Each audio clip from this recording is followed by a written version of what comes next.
Hey there, everybody. Welcome to our Power Book to Ghost episode 4 review. This episode was just like all over the place. It was fun at times. It was crazy at other times. I don't know if I needed to watch Professor Milgram and Reynolds and all the stuff at the party. Yeah, there was some stuff that I really liked, but there's also some stuff that this season is just not working.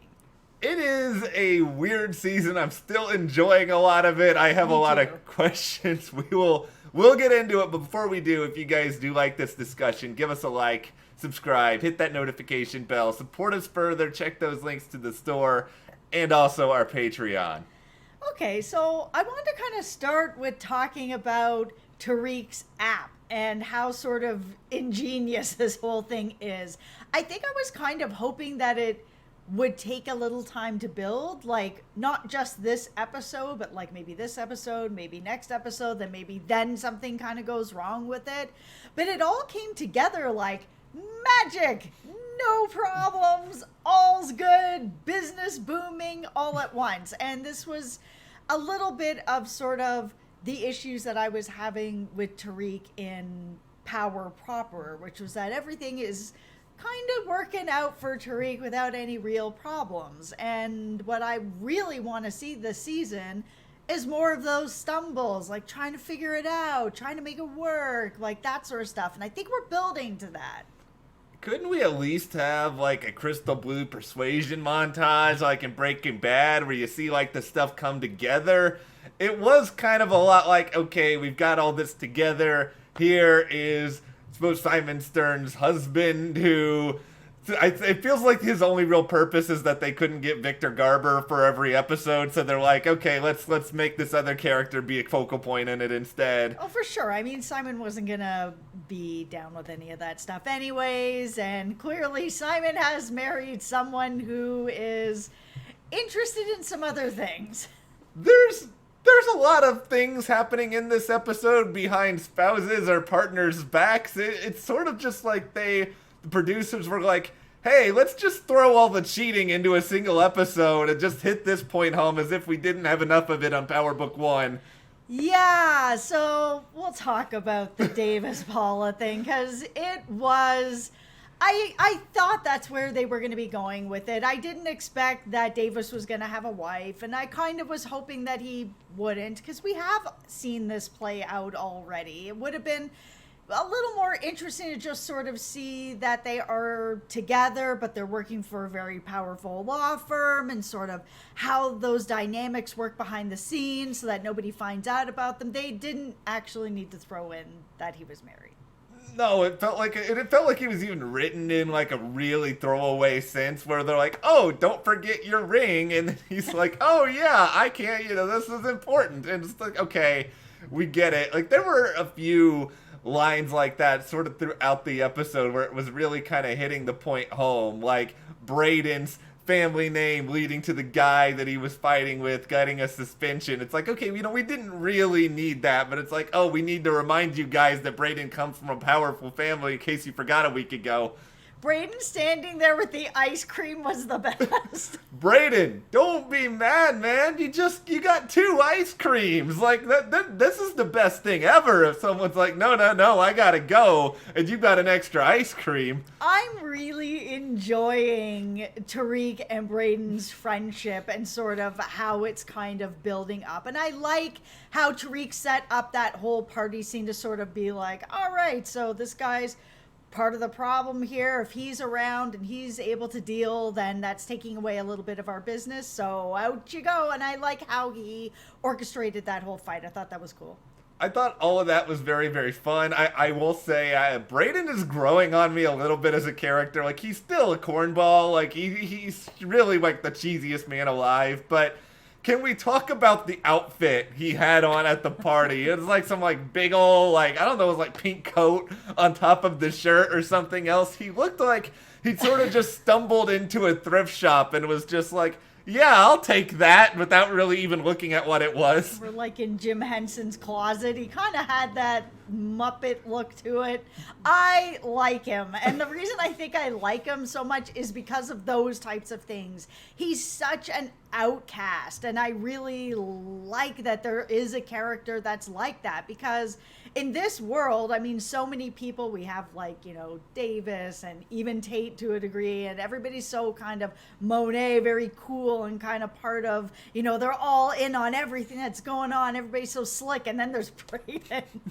Braden's a disaster, and that's what I guess kind of makes him interesting. It took how long for Riley to manipulate him? Like 2 seconds, and don't worry, we're getting all into this Riley storyline. Because this is... Oh boy, okay, Cooper Saxe. It's time for the I hate Cooper Saxe and yet I kind of love him segment. Yep, have at it. He is back. Your guy is back. It's not good that he's my guy. Let's get this out of the way first. He's terrible. He's terrible. In what universe does a U.S. attorney think that it's a good idea to basically be, oh, here is my miscreant niece who can't, do anything right. I'm going to send her in on a part of a very important investigation that has my entire career and future at stake. Here you go, Riley. Have fun. I think the problem is just Saxe is in a very desperate situation. I mean, John Mock is not helping him. DNC's not helping him. Nobody's helping him. And he has all of this just resting on him. I think he needs to figure out something. And because he's so desperate, this is how desperate he is. And I think that as sort of out there as it was to see that scene, it told me how desperate he really is, and that he doesn't really have any sort of leg to stand on in this. Is Saxe an idiot savant? What I mean by this is he'll have those moments when he's taking on Blanca in front of the judge where he's just yeah. Oh yeah, this guy's actually kind of competent. Blanca made some good points. He kind of hits back in his own way, and then he just stumbles into some sort of success here with his niece, who mostly just lucks out because Braden is also an idiot savant and doesn't really know what he's doing. Or he's just kind of an idiot. Okay, there may not be a savant in Braden. Let's be totally honest here. Okay, so the other thing that came up tonight was sort of the love triangle with the Lauren and Diana and Tariq. I see so much chemistry with Tariq and Diana. I am still not seeing it yet for me with Lauren. I mean, if there's anybody out there that is seeing it more than me, for sure let me know in the comments. But I just am not feeling that connection. I don't know if it's the two actors that's not there, if it's not there in the writing. It's just, for whatever reason, the sizzle just isn't there the way that it is with Diana. I think a part of the problem for me is just the simple fact that they don't know what they're doing with a lot of the school stuff. And so it kind of feels like with that in mind, they're sort of shoehorning stuff in here. Okay, we have to find a way to broaden out this Lauren and Tariq storyline. And we're going to really try to make people care about Carrie and Jabari, even though I don't know how many people do. And they're really pushing a lot of this sort of stuff at us. And I thought Lauren and Tariq just sort of being rivals was going to be kind of interesting in itself without that whole love triangle just stuff thrown in there. Yeah, the thing that it sort of, at least just this episode, because it didn't feel like this at the beginning of the season, but just this episode, it feels like there isn't enough for Tariq to do, is sort of what it felt like, because they are bringing in the love triangle, and I mean, he's a young guy, of course. He even said it at the end of the episode, we have options, we're young, we're, whatever, we're in college, all this stuff is happening. And that's totally true. But it just felt like there was so many other smaller things that I wasn't caring as much about, like McLean in bed with Paula, or, Jabari and Carrie over here. I wasn't that invested in those things, and I would have rather that time be on Tariq. Sort of that whole thing with the app, I would have liked to have seen sort of a couple little stumbles. Oh, we're getting more orders than we know what to do with. Man, that's a problem. Cool, take out these other things and give me that. I want to see that. I want to see how Tariq is sort of really balancing this stuff.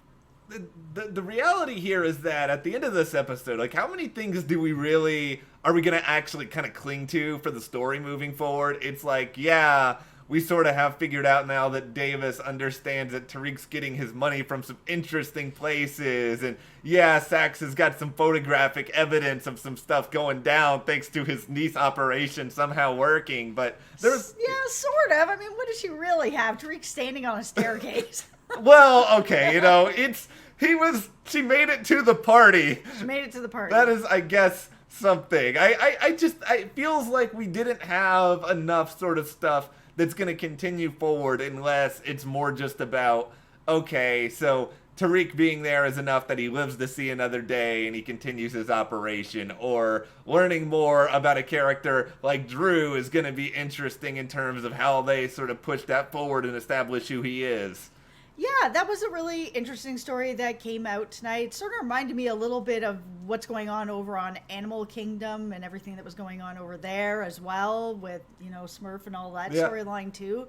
And so it kind of felt like that moved really fast. Like, we haven't really gotten to know Drew very well. We just know that he's kind, and he does feel that he can be more of sort of a negotiator more than Kane, who's the enforcer. And that whole talk at the table with Monet, where she was kind of like, listen, Kane, we all have our roles to play, and what you did today with Lil Guap, that's your role. Like, yeah, we're a team. This is your role in this team. And they really are pushing this idea, that it's going to be Drew that's going to be in this role. Yeah, and I like watching Drew operate. Like, I think he's an interesting guy. He's a smart guy. Clearly, he's an artistic guy. Yeah. They really, really wanted you to know, like, from the moment they met, I think his name was Everett. I can't remember the basketball player that...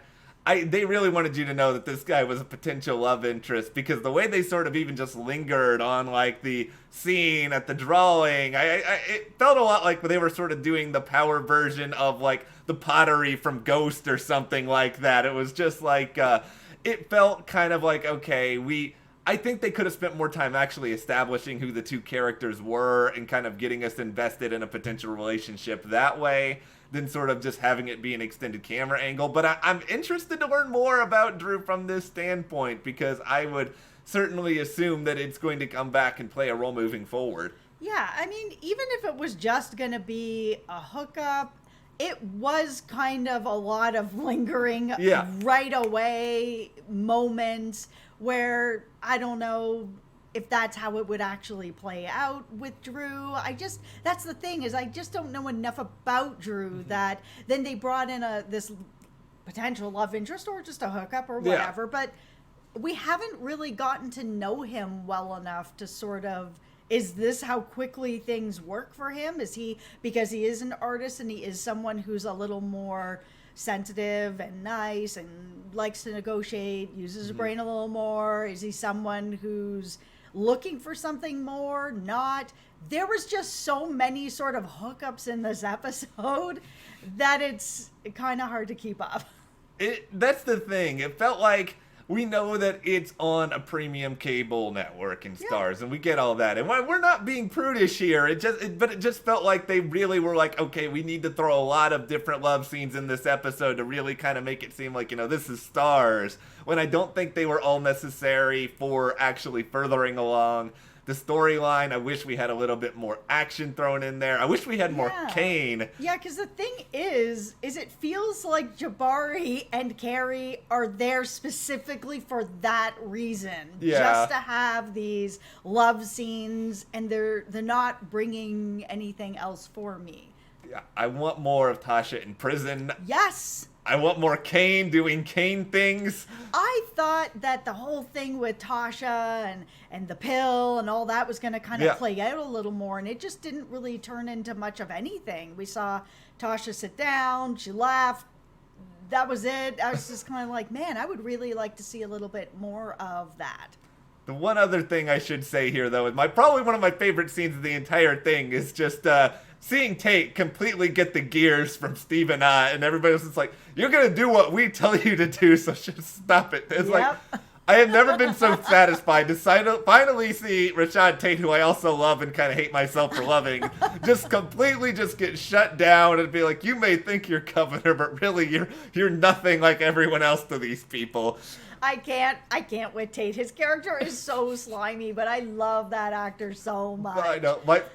My favorite Lorenz line in this whole thing is after he does the meeting with McClane, and then he looks at him, and McClane calls it basically a line, you know what, and then he's just like, thank you so much for your support. It's like, everyone can see what's going on here, Tate. It's not like you whispered it. It's true. Tate is just so smarmy. But yet I love him. He's a great character. He is pretty too slimy for me, but he is a great character. Yeah, that's the thing. This is probably my least favorite episode of Book 2 so far, but I just feel like there's so many things I still love about this show that I'm willing to put up with the ridiculousness. Yeah, I think that, at least I hope that they are sort of building into where Tariq is going to have those stumbles. Like, we saw that the app worked, everything's going great. Cool. Next episode, give me that stumble. I need to see him, grow into power. We'll see where it goes from here, but for now, what did you guys think about Power Book 2 Ghost Episode 4? Let us know in the comments, and if you do like this video, give us a like, subscribe, support us further, check those links to the store, our Patreon, and we'll see you here next time.